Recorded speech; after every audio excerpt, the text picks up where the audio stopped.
এমনকি বিশ্বনবী সাল্লাল্লাহু আলাইহি ওয়াসাল্লাম দুনিয়ায় আসার আগে রব্বুল আলামিন এই দুনিয়াতে এমন একজন নবী পাঠিয়েছিলেন যে নবীর নাম নবী ঈসা আলাইহিস সালাতু ওয়াস সালাম। কথা বলেন ঠিক কি না?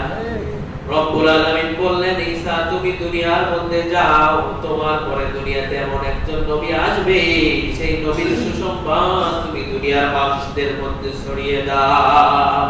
সুবহানাল্লাহ।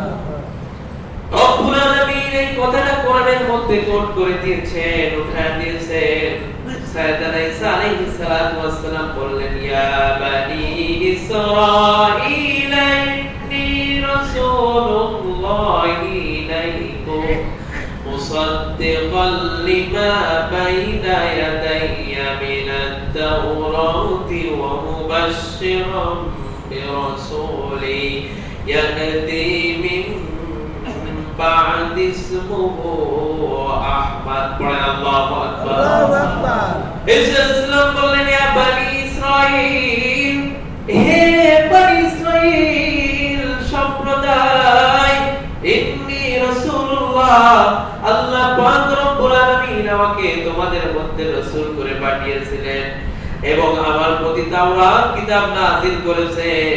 এরপরে আমি যখন দুনিয়া থেকে বিদায় নিয়ে চলে যাব, আমার পরে দুনিয়াতে এমন একজন নবী আগমন করবেন, সেই নবীর নাম হবে মিন বা'দি ইসমুহু আহমদ। বলেন সুবহানাল্লাহ। সেই নবীর নাম হবে আহমদ। জোরে বলেন সুবহানাল্লাহ। সে কোন বন্ধু বলো বেশি বিশ্বস্ত, সে কোন বন্ধু বলো বেশি বিশ্বস্ত, যার